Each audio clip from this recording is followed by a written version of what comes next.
Good afternoon, everyone, and welcome. At this time, I'd like to call our Suffolk City Council work session to order. Our first topic is an update of the 2045 Comprehensive Plan. Mr. Manager. Yes, Mayor, Vice Mayor, members of Council.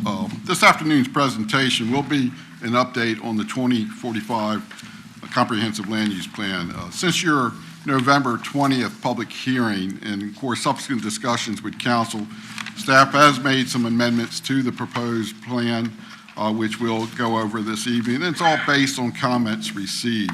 I'd like to also point out on tonight's regular session, item number 16, there is a resolution for your consideration to adopt the 2045 Comprehensive Land Use Plan. During the presentation will be our Principal Planner, Keith Kennedy, who has spoken to you many times on this topic. But with that, I'll turn it over to Keith. Keith? Good afternoon, everyone. Mayor Duman and members of City Council. This is a brief update on the changes made to the Suffolk 2045 planning documents to address the comments made by City Council members following the November 20th City Council public hearing. As noted, City Council is scheduled to take action on the draft plan at your meeting this evening. This slide identifies the key steps in the adoption process, beginning with the recommendation for approval by City staff and the Planning Commission on August 20th and leading up to tonight's City Council meeting. As noted in earlier presentations, this project is the result of a 2-year plus planning process that included detailed technical analysis of the issues as well as an extensive public engagement process. So 5 changes have been made to the Suffolk 2045 planning documents since the November 20 City Council public hearing. I'll start with the first 2 changes which are identified on this slide. Both of these changes were made to the future land use and growth areas map, which you will find on pages 41 through 43 of the draft plan. First, the draft plan shows an expansion of the central growth area boundary. This expansion is located along the Route 58 corridor and was originally identified as option E in the February 20th draft plan, which we took out for the public to review and presented to this council as well. Secondly, the current draft plan also shows a change in the recommended future land use along the Route 460 corridor. The change from suburban to traditional neighborhood represents an increase in density from 0.5 to 4 units an acre for the suburban category to 4 to 10 units per acre for the traditional neighborhood category. So here's the map that appears on page 41 of the current draft plan, and it shows you the 2 changes that I just mentioned, the change in color to the area north of 460 to reflect that change in the land use recommendation and the extension of the growth area boundary along the 58 corridor. Here's a map that is also found in the document on page, I believe it's 43, that just shows the very same thing in a little more detail. Again, showing that change in land use and showing that extension in the growth area boundary. And we also brought forward the same land use recommendations for that area that was identified back in February. The next change in the document pertains to the definitions of several future land use types. The mixed-use core, commercial, office institutional, multifamily neighborhood, and the traditional family neighborhood land use types have been revised to add 2 new zoning categories as applicable to that that land use type, and they are mixed-use development, MUD, and planned unit development, PD. As you all know, those are overlay districts which encourage mixed-use development. Next, we have added residential as a secondary use to the employment center land use type. We've also added those 2 districts, MUD and PD, as appropriate zoning districts to the employment center land use type. These changes to the employment center land use type apply both to existing as well as future development, including the areas we've been talking about along the 58 and 460 corridor. You all remember we actually spent a fair amount of time talking about the employment center use, how it applies to existing operations in the city, as well as new areas proposed in the growth area boundaries.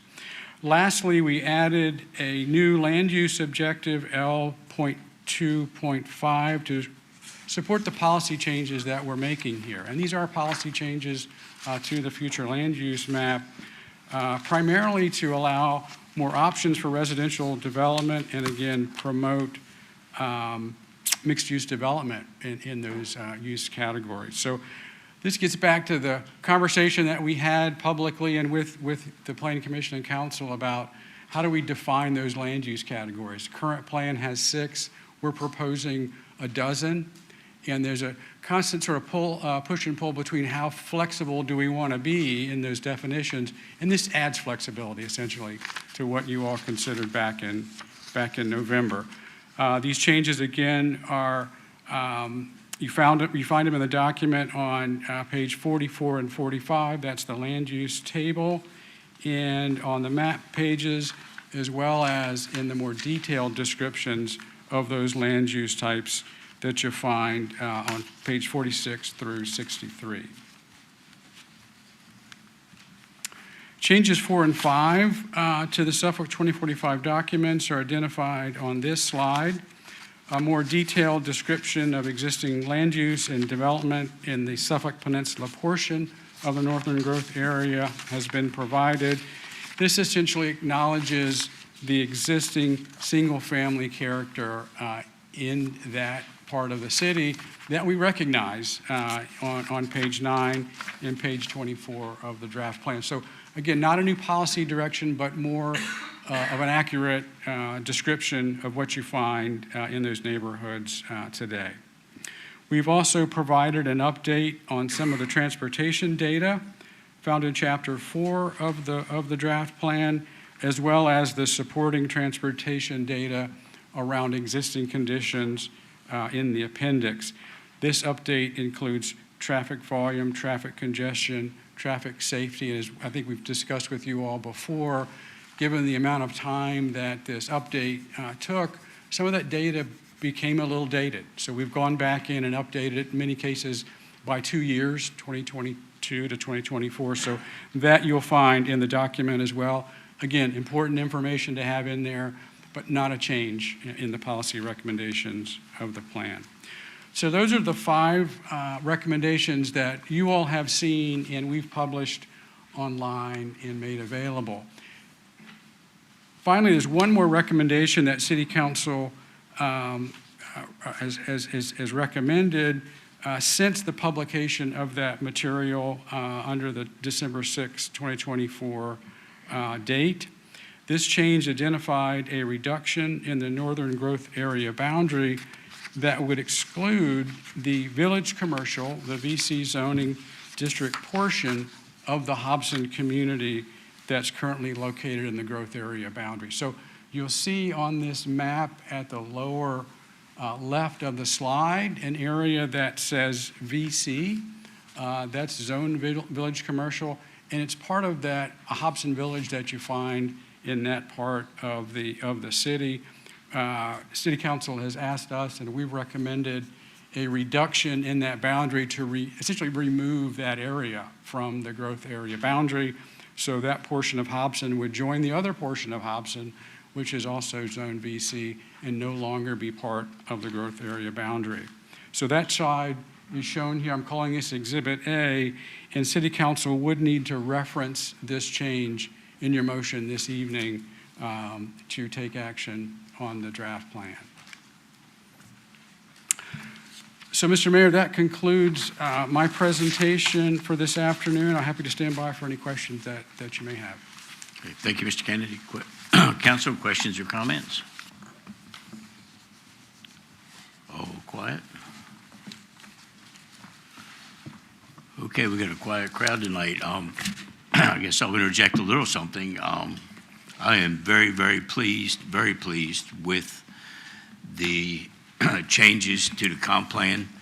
I believe that the manager and staff and yourself have listened to the comments that were made by council last month. I'm especially pleased with the employment centers, with adding the additional opportunities for categories other than M1, M2, and CP. By adding the MUD and PD, it allows for considerably more options because there is a significant amount of the employment center property, area designated throughout the city. Then this opens up a lot of other opportunities. It also opens up some residential opportunities.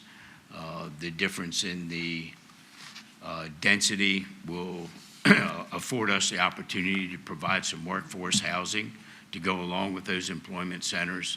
And just within the last couple of weeks, I know Governor Youngkin, there's some incentives that are going to be made available that are directly tied to workforce housing and employment. So I think all these things are very positive. The initiative with Hobson was spot on. The additional narrative in the Northern Peninsula, because that is kind of separates or provides for more narrative in that segment of 17 as compared to going east, if you will.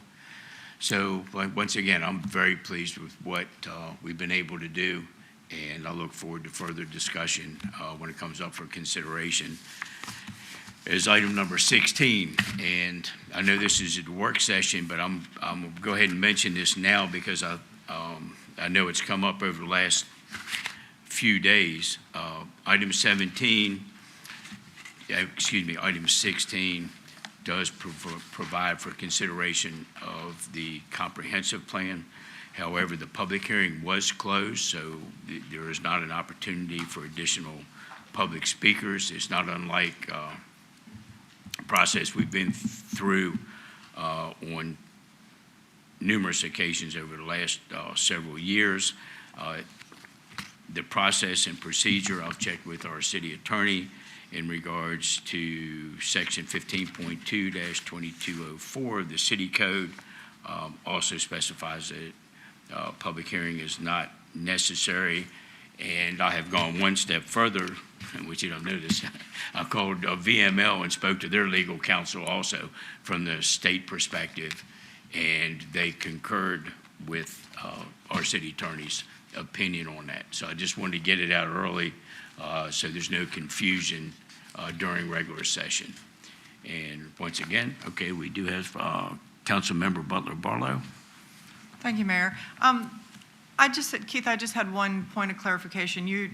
The piece on Hobson, you're referring to that as village commercial, but it's village center, and I know we have village residential and village, so that may be semantics. But No, that was a mistake on my part. Okay, Yes, sorry about that. That's yes, okay. That's correct. Yep. Alarmed at every little thing, so. Yes, anyway. no, thank you. All right, thanks. Yes, Chris. Council, any other questions or comments? If not, thank you very much, Mr. Right. Kennedy. We'll Thank you. move to our next item for discussion, and that is concerning emergency operations plan revisions. Mr. Manager. Yes, Mayor, Vice Mayor, members of council. Every 4 years, the city is required to review, update, and readopt its emergency operation plan. The city's Deputy Emergency Manager Coordinator, Richard Stevens, will review the recent updates to the emergency operation plans with council. And there is a resolution under item 7 on your regular session agenda this evening for council's consideration as part of the consent agenda to adopt the 2024 edition. Richard? All right, thank you, sir. Good afternoon, and thank you for allowing me the opportunity to speak on to the emergency operations plan. Just to give a quick overview, the City of Suffolk Emergency Operation Plan establishes a framework through which the city prepares for, responds to, recovers from, and mitigates the impact of natural or man-made disasters that would adversely affect the health, safety, and/or general welfare of the city. The purpose of the plan is to establish the legal and organizational basis for operations and response to any type of disaster, large-scale emergency, or special event in the city. The plan is made up of three basic elements. First, you have the basic plan, the emergency support functions, and then the hazard-specific annexes. The basic plan provides an overview of the city's approach to emergency response operations. It explains the policies, organization, and task that would be involved in response to an emergency. There's 17 emergency support functions, and they focus on detailing the specific responsibilities, tasks, and operational actions to complete a specific emergency operations function. And there's 7 hazard-specific annexes that address contingencies or hazardous situations requiring specialized response and recovery procedures. They describe policies, situations, concepts of operations, and responsibilities pertinent to incidents such as hurricanes, active terrorism, or nuclear radiological incidents. The reason why I'm here tonight is because, as the city manager mentioned, the Code of Virginia requires the city to prepare and keep current the City of Suffolk Emergency Operation Plan. Every 4 years, a comprehensive review and revision will be conducted, and the revised plan shall be formally adopted by council. The plan should be updated, improved based upon lessons learned, and republished following an actual or threatened emergency situation. In the absence of such situation, it should be updated annually, preferably after training exercise or drill. With such a large document, it takes a team effort to review the complete plan. So within the city, we had the city manager's office, the city attorney's office, and the City of Suffolk Department directors, as well as Suffolk Public Schools, review their part of the plan and make recommendations and comments. Our community partners included the Virginia Department of Emergency Management, Western Tidewater Community Services Board, Western Tidewater Health District, the American Red Cross, the Salvation Army, and the chair of the local emergency planning committee. Some of the changes and updates include the cover page highlights the city's 50th year anniversary. Updated statistical information was completed, such as city population and demographics, as well as the hazard and vulnerability analysis. Individual internal department procedures and processes were updated. For example, how the Department of Social Services may track shelter individuals differently than they did before, or Parks and Rec might track volunteers and donations different than they did before. So those internal procedures were changed. The Citizens Information Call Center responsibilities used to fall under the Fire and Rescue Department. It now resides under Library and Communications. Previously, before the 2020 update, it was under Communications before it changed over to Fire and Rescue. And throughout the plan, positions are referred to instead of individual names and information. That way, it's less arduous to go through and update when somebody gets promoted or retires, their personal information. We just refer to it through their positions now. And that's it. I'd be happy to answer any questions you might have. Thank you, sir. Council, questions or comments? Hearing none, thank you very much for your update. Greatly appreciated, and I'm sure we're on top of it. Yes, sir. Thank you. Thank you. Okay, that concludes our work session. I do understand we have a need for a closed session this afternoon. Madam Clerk, will you please present the motion for consideration? Pursuant to Virginia Code Sections 2.2-3711, A8 and A1, the consultation with legal counsel employed by a public body regarding specific legal matters requiring the advice of such counsel, and the discussion, consideration, or interviews of prospective candidates for appointment, and the assignment, appointment, and performance of specific public officers or appointees of the city, specifically the appointments as shown on the attached list for vacancies or term expirations for the Early Childhood Development Commission, the Hampton Roads Planning District Commission, the Historic Landmarks Commission, the Human Services Advisory Board, the Local Board of Building Code Appeals, the Paul D. Camp Community College Board, Sister Cities Commission, Southside Network Authority, Tidewater Youth Services Commission, Western Tidewater Community Services Board, and the Wetlands Board. Council, a motion has been presented for consideration. Councilmember Butler Barlow. Move to approve. Got a motion for approval from Councilmember Butler Barlow, Councilmember Rector. Second. Second from Councilmember Rector. Is there any discussion of the motion? Hearing none, council members prepare to vote. Please cast your vote. Madam Clerk, please record the vote. The motion is approved by a vote of 8-0. This meeting stands adjourned, and we will reconvene at 6 p.m.